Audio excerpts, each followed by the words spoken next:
ルキウス・アルトリウス・カストゥス。よこそがこのブリタニアの地を滑るべき正統の王である。 Aujourd'hui, je vais vous parler d'un grand homme, de ceux qui n'apparaissent que tous les 1000 ans environ. Et non, je ne vais pas vous parler de Broly, mais de quelqu'un d'encore bien plus grand. Cette fois, c'est sur la vraie force d'Askeladd que je vais centrer toute mon attention. Il va sans dire que cette vidéo va spoiler une grande partie de Vinland Saga, donc si vous n'êtes pas à jour, je vous invite à aller jeter un œil à ce chef-d'œuvre, que ce soit dans sa version papier qui est juste magnifique, ou sa version animée qui l'adapte à merveille. Je t'invite aussi à t'abonner si c'est pas déjà fait. Mais avant d'entrer dans le vif du sujet, j'aimerais vous parler d'un site en particulier, Alchemy Figurines. Il s'agit donc d'un site qui, comme son nom le laisse supposer, vend divers goodies sur le thème des mangas. Je précise que tous les produits sont neufs et sous licence, donc pas d'inquiétude. Vous êtes un grand fan de Jujutsu Kaisen? Alors optez pour cette magnifique représentation de Sukuna posée fièrement sur son trône. Vous préférez My Hero Academia? Alors je vous conseille celle de Le Million, parce que c'est juste le meilleur, et que sa pose respire le dynamisme. Pour fêter la fin du manga Tokyo Revengers, pourquoi ne pas s'approprier celle de Mikey avec cette posture qui inspire le respect? Mais il n'y a pas que des figurines, puisque vous pouvez aussi vous procurer des mangas, tels que ceux de Chainsaw Man, qui tapent fort en ce moment. Des jeux de cartes, des sacs à dos, et j'en passe. Si vous êtes intéressé, sachez que les frais de livraison commencent seulement à partir de 1,99€ et qu'un booster de Dragon Ball Super Card Game vous sera offert à partir de 40€ d'achat. C'est un site fiable et le SAV est très réactif, donc allez-y les yeux fermés. Aussi, vous aurez 5% de réduction avec mon code disponible dans la description. Alors profitez-en. Maintenant que c'est chose faite, passons à la présentation du personnage qui nous intéresse. Pour commencer par le commencement, qui est donc Askeladd? Eh bien, il s'agit d'un personnage majeur du manga Vinland Saga de Makoto Yukimura, initialement publié en 2005. Le viking apparaît très tôt puisqu'on peut faire sa connaissance dès le premier chapitre. Fils illégitime d'un noble danois et de l'un de ses esclaves, autrement dit un bâtard, Askeladd n'a reçu aucun nom à la naissance, gagnant ce nom après avoir été recouvert de terre et de cendres en travaillant dans un atelier de forgeron lorsqu'il était enfant afin de soutenir sa mère maladive. Ce nom signifie effectivement couvert de cendres. Sa mère cependant, Lady Lydia, qui est née au Pays de Galles, est une descendante directe du héros légendaire Artorius, l'homme sur lequel la légende du roi Arthur était basée donc. Et en tant que telle, elle est donc techniquement l'héritière du trône de Britannia. Finalement, la maladie de sa mère s'est aggravée et l'a amenée à perdre la raison. Elle s'aventurera alors dans la rue et sur le chemin du père d'Askeladd. À la vue de cette femme qui avait toutes les caractéristiques d'une folle qui se tenait sur son chemin, le noble a tiré son épée dans l'intention de la tuer jusqu'à ce que Askeladd surgisse pour prendre sa défense, bien qu'il ait été facilement désarmé par son père. Impressionné par l'esprit d'Askeladd, ce dernier décidera donc de l'entraîner personnellement. Askeladd a passé les années suivantes à comploter pour tuer son père, réussissant sa mission à terme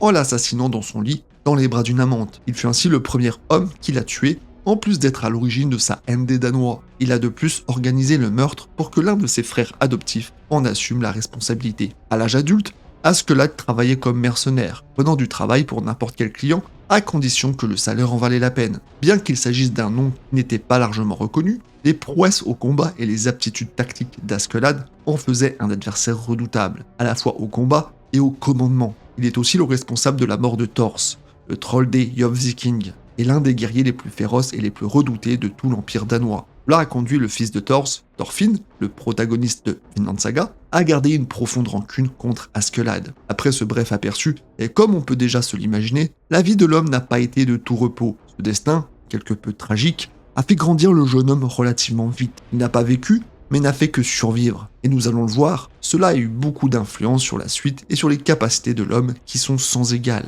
Pour bien démarrer, il est intéressant de se pencher sur l'une de ses plus grandes qualités en tant que guerrier, à savoir son leadership indiscutable. Il suffit de voir le nombre de vikings qu'il a sous son commandement pour comprendre l'influence qu'il a sur les autres, ainsi que la force de caractère qu'il possède. De plus, même si les motivations varient d'une personne à l'autre, il a tout de même eu sous son commandement quelques personnes de renom. Parmi elles, on peut naturellement citer Thorfinn, le héros de cette histoire qui le suit par vengeance, mais qui n'éprouve pas moins beaucoup d'admiration pour lui. Inutile de préciser combien il est fort, mais je reviendrai sur lui un autre jour. Bjorn, qui a l'habitude de manger des champignons berserkers, et qui profite de sa grande taille pour se battre et de ses trashs pour fracasser des crânes. Il est capable de soulever 2 vikings par le cou et de les expulser en l'air, en plus de briser le pont du navire à main nue. On peut aussi citer Yrz, qui n'est pas un combattant, mais qui possède une ouïe exceptionnelle. Un bel équipage en somme, sans compter les autres qui sont au moins assez nombreux pour remplir 3 Dakar. À présent, place au principal concerné en ce qui concerne sa force. Pour avoir de tels hommes sous ses ordres, il ne fait aucun doute que Askeladd est redoutable.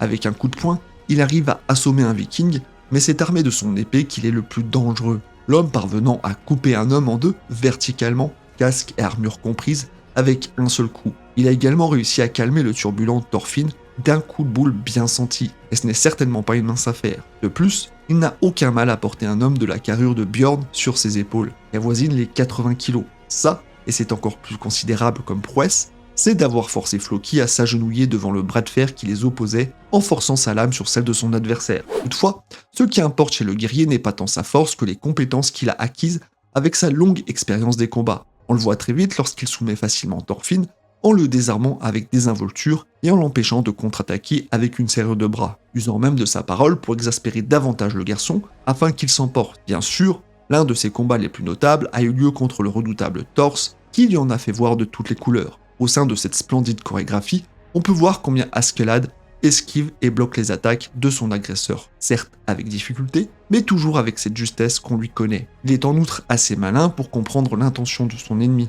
En dehors de quelques exceptions donc, rares sont ceux qui peuvent se vanter de le mettre dos au mur. Après tout, il parvient à soigneusement cibler un archer avec une hache afin de le décapiter sur une longue distance. Une maîtrise du lancer de hache qu'il reproduit par la suite sur un cavalier. Le mouvement ne le dérangeait guère plus que ça donc. Une autre scène qui nous montre toute l'étendue de son savoir-faire est lorsqu'il se fait attaquer par derrière alors qu'il est déjà en train de bloquer un autre viking. En utilisant l'élan de l'attaquant, il en profite pour s'en servir contre lui et le projeter sur d'autres assaillants. Une fois que c'est chose faite, il poursuit sur sa lancée en évitant 2 coups de lance, tout en dépossédant le bras d'un ennemi. Plus tard, dans un match revanche contre Thorfinn, il stoppera une fois de plus sa charge à main nue. Dans ses grands jours et lorsque la folie des combats commence à prendre le dessus, c'est pas moins de 3 vikings qu'il arrive à tuer presque instantanément et en décapitant 2 d'entre eux. Qui dit mieux? Enfin, ce n'est rien comparé à la guerre finale qui l'oppose à tous les gardes royaux. Bien calculé, aucun d'eux ne fera le poids face aux compétences sans égales de ce dernier. Les réflexes de la légende sont au moins aussi affûtés que le reste. On l'a vu être capable de dévier un carreau d'arbalète avec son épée. Pas bloqué, mais bien dévié, transperçant le crâne d'un autre dans le processus. L'un de ses exploits les plus remarquables est toutefois d'avoir coupé la corde qui retenait la vergue du Drakkar. Profitant de sa chute, il s'est alors précipité en se baissant au moment opportun pour ensuite se glisser en dessous et porter un coup à torse. On peut ainsi le constater de nombreuses fois. Ses esquives et ses réflexes sont très précises, évitant constamment les attaques qui lui sont portées avec une relative décontraction. Cette réactivité va jusqu'à lui permettre d'esquiver une pluie de flèches en sautant de son cheval au bon moment. Et pour revenir sur la décapitation qui est chose courante dans la série, il s'est emparé de la vie de 2 autres vikings en tirant son épée sans qu'il ne puisse avoir le temps de réaliser ce qui se passait. Qu'il s'agisse d'une hache, d'une épée ou d'une lance, aucune arme ne semble susceptible de le surprendre, et ce même s'ils se produisent à la suite. Avec des involtures, pas grand chose ne l'atteint, y compris une certaine forme d'incivilité. D'ailleurs, même lorsqu'il se fait blesser, notamment ici aux jambes par des flèches, ceci ne l'empêche guère de combattre la douleur en s'aidant de son épée pour se redresser. Et puis, cet homme a tout de même assez de coronesse pour décapiter un roi comme si de rien n'était. Il en faut une sacrée paire, excusez-moi du peu. Enfin, j'aimerais souligner son côté instinctif. Assez facilement, il arrive à cerner les gens rien qu'en les regardant. C'est de cette façon qu'il pouvait déterminer les hommes qui seraient susceptibles de le trahir ou non. Un combattant digne des plus grands noms du cinéma ou des séries donc. D'ailleurs, c'est peut-être à cause de ses origines, mais il me rappelle beaucoup Ragnar Lodbrok de Vikings. Pourquoi? Eh bien essentiellement grâce à son intelligence et à son sens de la tactique qui a fait ses preuves. Parmi ses stratégies mises en œuvre, on a celle où lui et ses hommes ont transporté des Drakkar toute la nuit au-dessus d'une montagne afin de charger une forteresse ennemie depuis un flanc qu'il pensait sûr. Ou encore lorsqu'il a bloqué la crique parcourue par Thors dans le but de le piéger et de l'attaquer par derrière. C'est aussi lui qui a conçu le plan de la fausse mort du prince Knut en le remplaçant par une doublure. Il s'en servira par ailleurs pour répandre une rumeur affirmant que l'assassinat a été perpétré par le roi Sweyn en personne.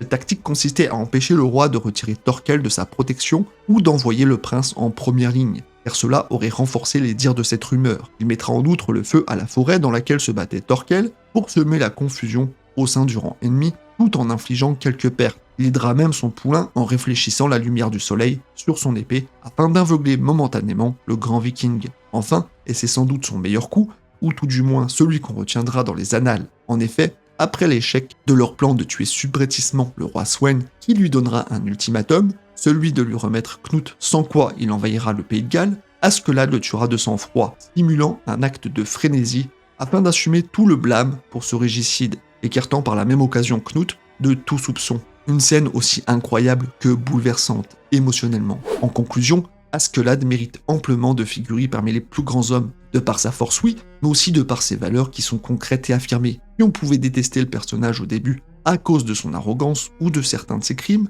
force est de constater que le personnage est bien plus complexe que ça. Et surtout, il est de loin le plus développé, autant de par ses relations, que ce soit avec ses hommes ou plus particulièrement Thorfinn, que de par sa conclusion qui l'amène à devoir se sacrifier pour une bonne cause, sauver le pays de Galles dans un premier temps, mais aussi pour que Knut puisse concrétiser ses projets. Incapable de choisir entre sa patrie et celui à même de réaliser sa vision du futur, Askeladd a pris la seule décision qui se présentait à lui, plus soucieux de la cause que de sa propre vie. Plus qu'un homme, une légende. Alors vive Askeladd, vive Vinland Saga et vive Thorkel, qui sera sans doute le prochain concerné par une vidéo.